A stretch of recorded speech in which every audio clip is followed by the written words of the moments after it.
दोस्तों नमस्कार, ये है मार्गदर्शन फॉर सिविल सर्विसेज। मैं अनुराग चौधरी। दोस्तों आज की वीडियो में आप पढ़ेंगे यूपी बोर्ड की 6वीं कक्षा की पुस्तक पृथ्वी और हमारा जीवन का अध्याय 1 हमारा सौर मंडल।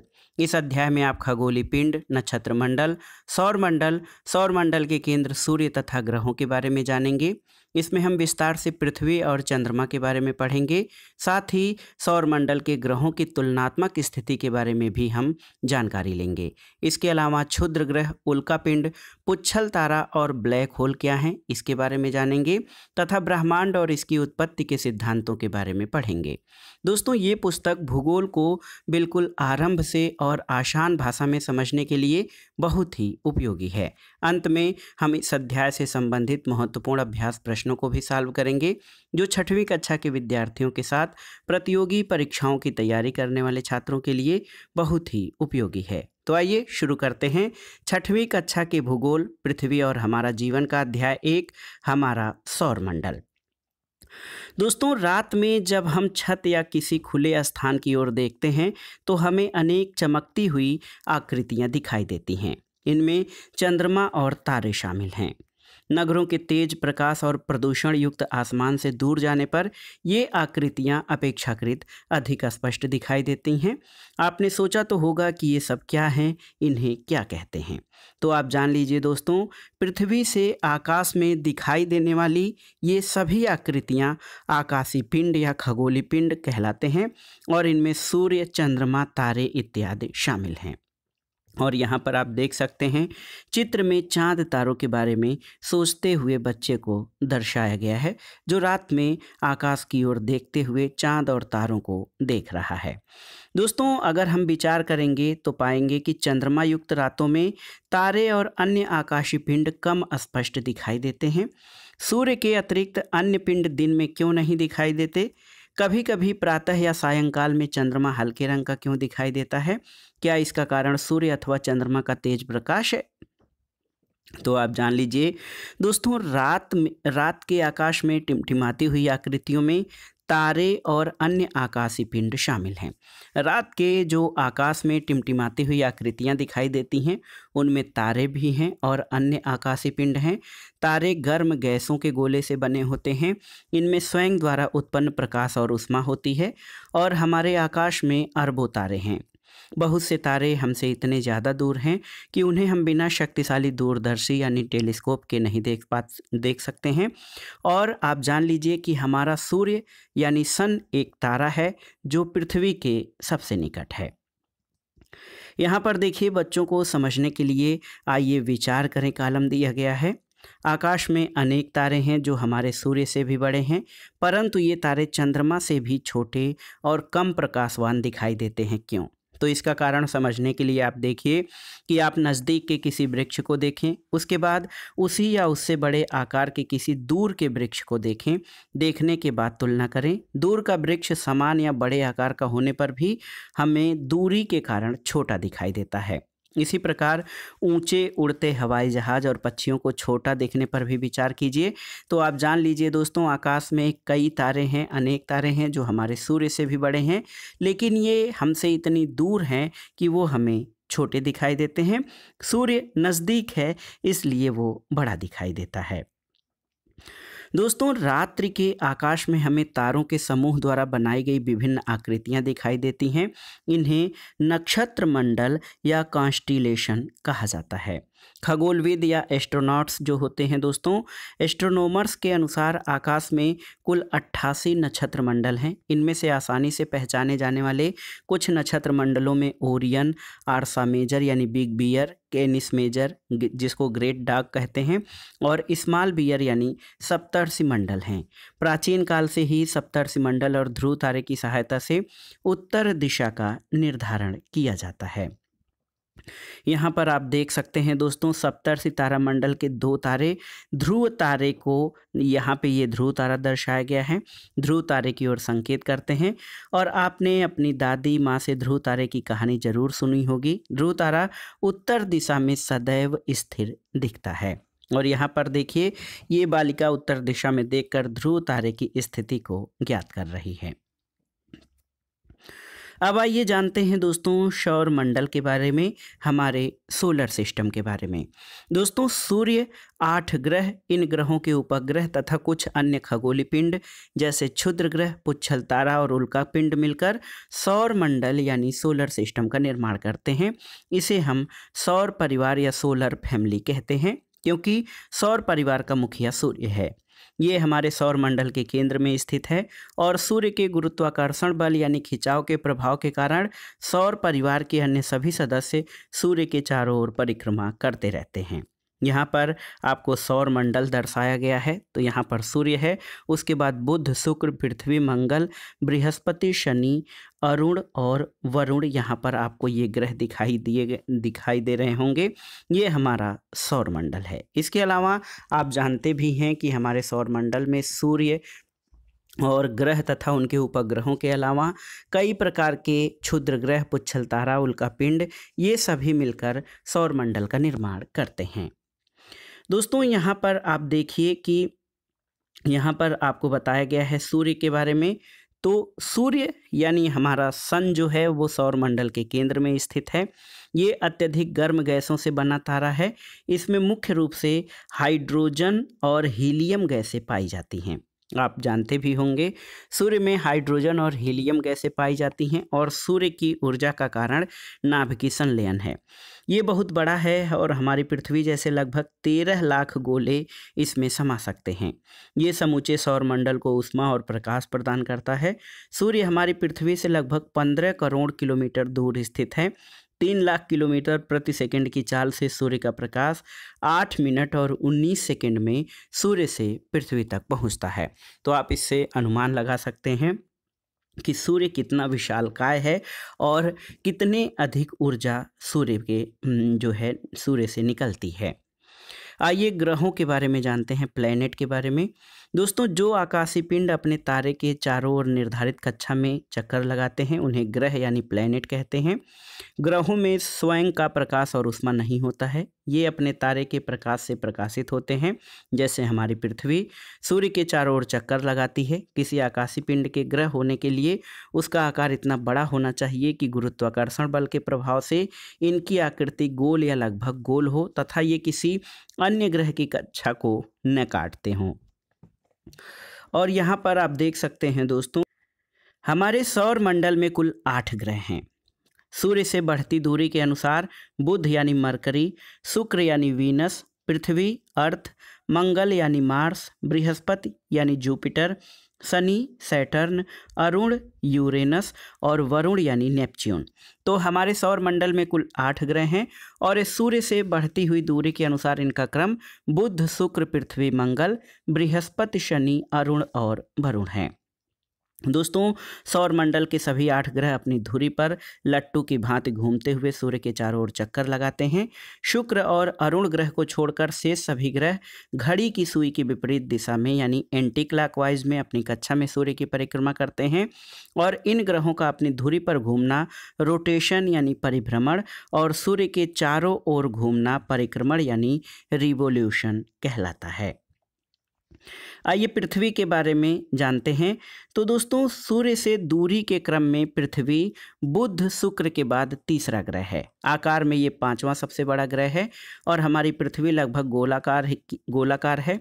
ये ध्रुवों पर थोड़ी चपटी तथा मध्य में थोड़ी उभरी हुई है, इसलिए इसके आकार को भूआभ यानी जॉयड कहा जाता है। ऐसा अनुमान लगाया जाता है कि जीवन के लिए अनुकूल परिस्थितियां संभवतः केवल पृथ्वी पर पाई जाती हैं, इसलिए इसे ग्रीन प्लैनेट या हरित ग्रह कहा जाता है।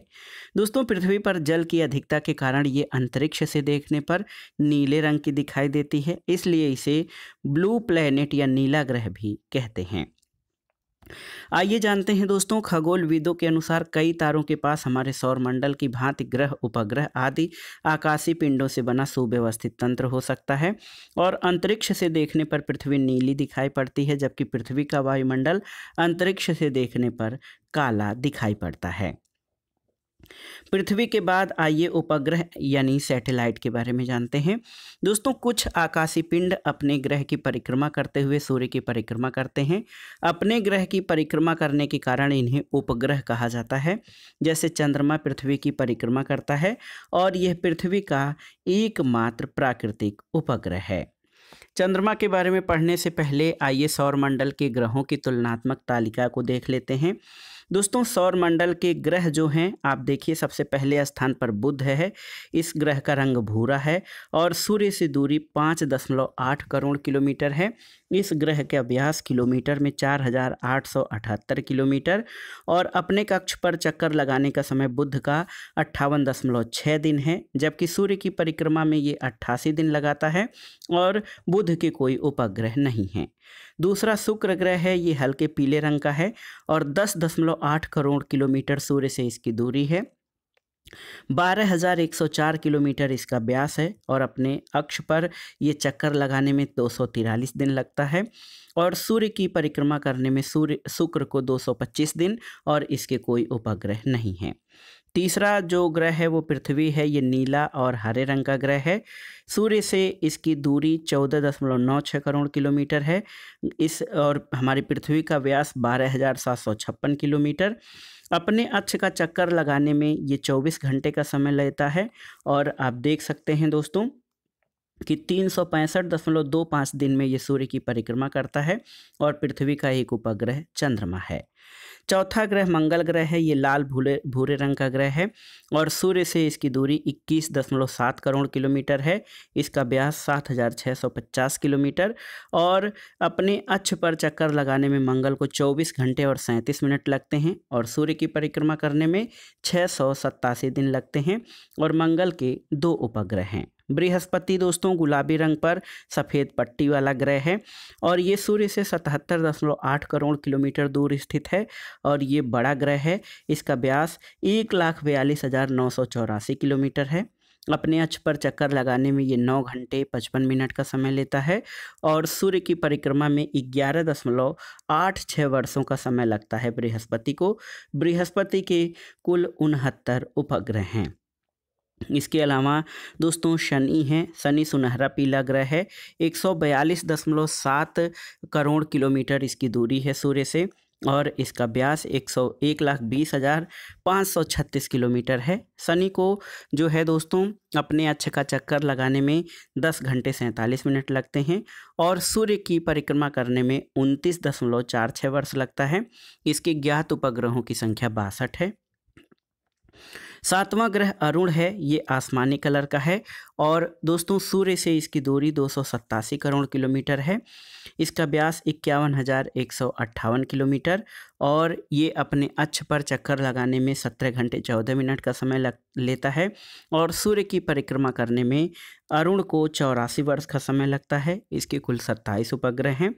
आठवां ग्रह हमारा वरुण है। ये गहरे आसमानी रंग का है और सूर्य से इसकी दूरी 449.7 करोड़ किलोमीटर है और आप देखिए इसका व्यास 49,528 किलोमीटर और अपने अक्ष पर चक्कर लगाने में इसे 16 घंटे तथा सूर्य की परिक्रमा करने में सबसे अधिक आप देखिए 164.8 वर्ष लगते हैं। इसके कुल 14 उपग्रह हैं। तो ये सौरमंडल के ग्रहों की तुलनात्मक स्थिति तालिका थी। आप इसको देखकर समझ सकते हैं। शनि और यूरेनस ग्रह के चारों ओर विशेष प्रकार के वलय या रिंग पाए जाते हैं।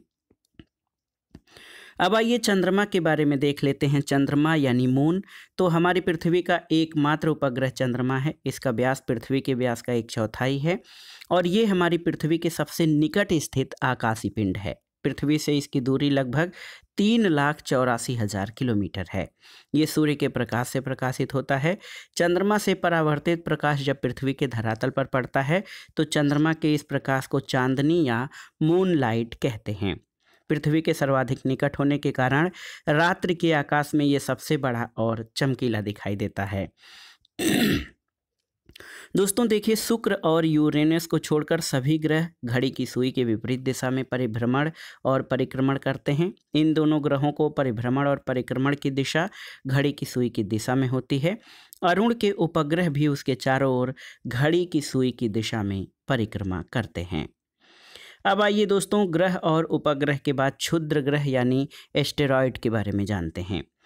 दोस्तों मंगल और बृहस्पति, आप सूर्य से दूरी के क्रम में जब आप जाएंगे बुध, शुक्र, पृथ्वी, मंगल, फिर बृहस्पति, तो मंगल और बृहस्पति की कक्षाओं के बीच असंख्य छोटे छोटे पिंड पाए जाते हैं। ये भी सूर्य की परिक्रमा करते हैं। इन्हें क्षुद्र ग्रह कहा जाता है। तो समझ लीजिएगा, इनको क्षुद्र ग्रह कहते हैं। और खगोलविदों के अनुसार क्षुद्र ग्रह ग्रहों के टुकड़े हैं जो करोड़ों वर्ष पहले विस्फोट से बिखर गए हैं। यहाँ क्षुद्र ग्रह का चित्र दिया गया है। उल्कापिंड, तो उल्कापिंड जो है और उल्कास्म, तो ये धूल और गैसों से निर्मित छोटे छोटे पिंड अंतरिक्ष में घूमते रहते हैं। जब ये पिंड घूमते घूमते पृथ्वी के वायुमंडल में प्रवेश कर जाते हैं तो घर्षण के कारण ये जलने लगते हैं और तेजी से पृथ्वी की ओर बढ़ते हैं। इसे ही टूटता हुआ तारा कहते हैं। प्रायः यह छोटे छोटे पिंड वायुमंडल में ही जलकर नष्ट हो जाते हैं, जिन्हें उल्काश्म कहा जाता है। और दोस्तों याद रखिएगा, कभी कभी ये पिंड पूर्ण रूप से जलकर नष्ट नहीं हो पाते। इनका कुछ अवशिष्ट भाग पृथ्वी के धरातल पर पहुंच जाता है और इस अवशिष्ट पिंड को उल्कापिंड कहते हैं। पुच्छल तारा या कॉमेट्स के बारे में जानते हैं। तो यहाँ पुच्छल तारे की पूंछ दर्शाई गई है। पुच्छल तारा अथवा धूमकेतु चट्टान, बर्फ, धूल और गैस के बने आकाशीय पिंड हैं। अक्सर ये आकाशीय पिंड अपनी कक्षा में घूमते हुए सूर्य के पास आ जाते हैं और सूर्य के ताप के कारण इनकी गैसें धूल और बर्फ वाष्प में बदल जाती है और यही वाष्प मुख्य पिंड से एक लंबी चमकीली पूंछ के रूप में बाहर निकल आती है। इसे पुच्छल तारे की पूंछ कहा जाता है और गुरुत्वाकर्षण के कारण इस तारे का सिर सूर्य की तरफ और पूंछ हमेशा ही बाहर की तरफ होती है, जो हमें चमकती दिखाई देती है। दोस्तों आप सोच रहे होंगे कि इतने सारे ग्रह, उपग्रह और क्षुद्र ग्रह एक ही सूर्य के चारों ओर निरंतर चक्कर लगा रहे हैं, फिर भी आपस में टकराते नहीं, ऐसा कैसे होता होगा? तो दोस्तों इनकी एक विशेष कक्षा होती है। कक्षा यानी वृत्ताकार मार्ग। तो आप जान लीजिए, सौरमंडल में जो ग्रह दिखाई दिए गए हैं, ये दीर्घ वृत्ताकार मार्ग के अनुसार जमीन पर जो है आप जब देखेंगे तो आप जान लीजिए कि ये अपने एक निश्चित और निर्धारित मार्ग पर सूर्य के चारों ओर चक्कर लगाते हैं और किसी से भी टकराते नहीं हैं और इनका मार्ग नियत होता है। आगे आइए देखते हैं दोस्तों कूपर मेखला या कुइपर बेल्ट के बारे में। ये भी बहुत ही महत्वपूर्ण है। आप देख सकते हैं दोस्तों, ये नेपच्यून के पार सौरमंडल के आखिरी सिरों पर एक तस्तरी के आकार की विशाल पट्टी है। इसमें असंख्य खगोलीय पिंड हैं, जिसमें कई बर्फ से बने हैं। धूमकेतु इसी क्षेत्र से आते हैं। खगोलविदों का अनुमान है कि यहाँ ग्रह जैसे कई बड़े आकाशीय पिंड भी हो सकते हैं और प्लूटो भी इसी मेखला में स्थित हैं। दोस्तों हमारे सौरमंडल में अगस्त 2006 के पहले 9 ग्रह माने जाते थे। यम यानी प्लूटो 9वां ग्रह था। ये नेपच्यून की कक्षा का अतिक्रमण करता था, इसलिए 24 अगस्त 2006 को अंतर्राष्ट्रीय खगोलीय संघ यानी IAU ने यम को ग्रह की श्रेणी से हटा दिया है।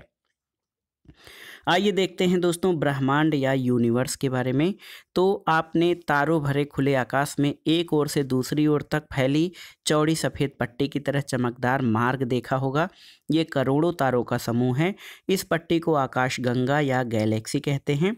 हमारी आकाशगंगा का नाम मंदाकिनी है। जो भाग पृथ्वी से दिखाई देता है उसे मिल्की वे यानी दुग्ध मेखला कहा जाता है। इसका आकार सर्पिलाकार तस्तरी जैसा है और इसमें लगभग 1 अरब तारे हैं। हमारा सौरमंडल इसी आकाशगंगा का भाग है। तो इस तरह से दोस्तों करोड़ों आकाशगंगाएं मिलकर हमारे ब्रह्मांड का निर्माण करती हैं। आप जान लीजिए दोस्तों, क्या आपने कभी विचार किया है कि हमारे ब्रह्मांड में आकाशगंगा, सूर्य, पृथ्वी आदि आकाशीय पिंडों की उत्पत्ति कैसे हुई होगी? तो उत्पत्ति के लिए कई सिद्धांत दिए गए हैं। आप जान लीजिए, ब्रह्मांड की उत्पत्ति का एक बहुत ही महत्वपूर्ण बिग बैंग थियरी है। इसको जानते हैं। आज से लगभग 13 अरब वर्ष पहले पूरा का पूरा ब्रह्मांड एक गर्म और सघन छोटे से गोले के रूप में था।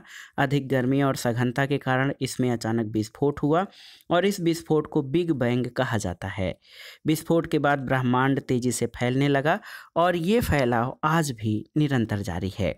बिग बैंग की घटना के कुछ करोड़ वर्ष के बाद तारों और आकाशगंगाओं का निर्माण होने लगा।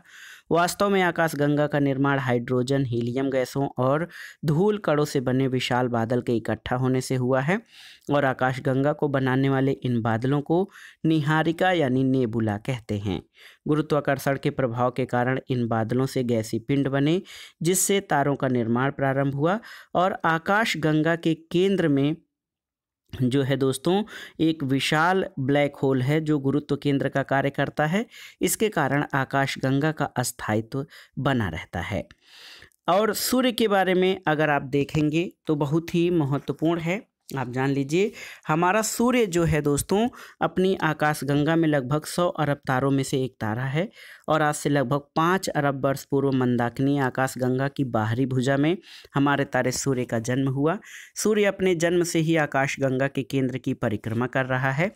वर्तमान में ये आकाशगंगा के बीच की भुजा में स्थित है और दोस्तों सूर्य की उत्पत्ति के कुछ समय बाद उसके चारों ओर छोटे छोटे आकाशीय पिंडों और गैसीय बादलों का संचयन होने लगा। इस संचयन के परिणाम स्वरूप ग्रह, उपग्रह, क्षुद्र ग्रह, पुच्छल तारे आदि का निर्माण होने लगा और इस प्रकार धीरे धीरे हमारा सौर मंडल अपने वर्तमान स्वरूप को प्राप्त किया है। तो ये देखिए दोस्तों, यहाँ पर आपको दर्शाया गया है ब्रह्मांड। तो ये हमारा ब्रह्मांड है। अगर जो हम इसको संपूर्ण ब्रह्मांड मारें तो यहाँ पर आप देख सकते हैं ये मंदाकिनी इस ब्रह्मांड के एक सिरे पर स्थित है। सबसे दूर स्थित मंदाकिनी से चले प्रकाश को हमारी पृथ्वी तक पहुँचने में 1000 करोड़ वर्ष लग जाएंगे और मंदाकिनी आप देख सकते हैं प्रकाश को आकाशगंगा के एक छोर से दूसरे छोर तक पहुँचने में 1 लाख वर्ष लगेंगे और इसी मंदाकिनी आकाशगंगा में हमारा सौर मंडल है। प्रकाश जो है ये 3 लाख किलोमीटर प्रति सेकंड की गति से चलता है, फिर भी सौर मंडल पार करने में 24 घंटे लगते हैं। प्रकाश वर्ष या लाइट ईयर क्या है तो यहाँ पे जान लेते हैं दोस्तों। प्रकाश वर्ष या लाइट ईयर ये दूरी मापने की इकाई है और प्रकाश द्वारा अंतरिक्ष में एक वर्ष में चली गई दूरी प्रकाश वर्ष कहलाती है। इसकी माप 946 खरब यानी 9.46 ट्रिलियन किलोमीटर होती है। तारों के मध्य दूरी, आकाशगंगा का आकार, आकाशगंगाओं के मध्य दूरी आदि दूरियां मापने में इसका प्रयोग करते हैं और हमारी आकाशगंगा इतनी विशाल है कि प्रकाश की गति से चलने पर इसके एक सिरे से दूसरे सिरे तक जाने पर 1 लाख वर्ष लग जाएंगे। तो इससे आप अनुमान लगा सकते हैं कि हमारा ब्रह्मांड कितना विशाल और विस्तृत है। कृष्ण विवर या ब्लैक होल क्या है इसको भी जान लीजिए दोस्तों। ब्लैक होल एक ऐसा आकाशीय पिंड है जिसका बहुत अधिक भार अथवा द्रव्यमान अत्यंत सीमित स्थान पर एकत्र रहता है। इसका घनत्व तो बहुत अधिक होता है। इस कारण ब्लैक होल का गुरुत्वाकर्षण बल इतना शक्तिशाली होता है कि कुछ तो इसके खिंचाव या आकर्षण से बच नहीं सकता है। यहाँ तक कि ये अपने ऊपर पड़ने वाले प्रकाश को भी अवशोषित कर लेता है, यानी इसमें जाने वाला प्रकाश भी इसके बाहर नहीं आ पाता, इसलिए ये दिखाई भी नहीं देता।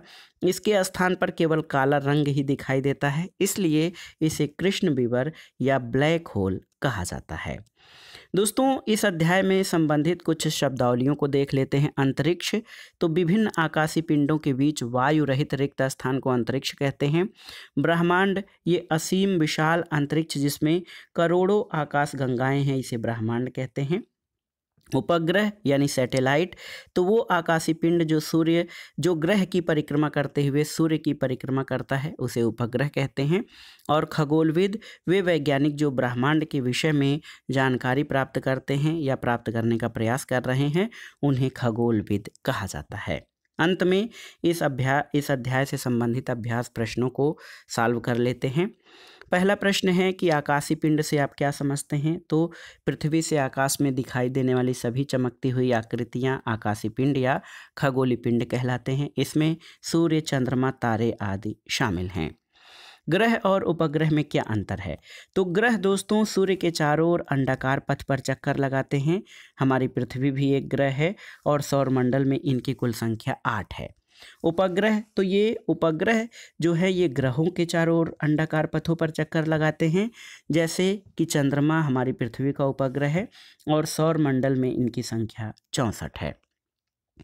कूपर बेल्ट क्या है? दोस्तों नेपच्यून के पार सौरमंडल के आखिरी सिरों पर एक तस्तरी नुमा विशाल पट्टी है जिसे कूपर बेल्ट या मेखला कहा जाता है।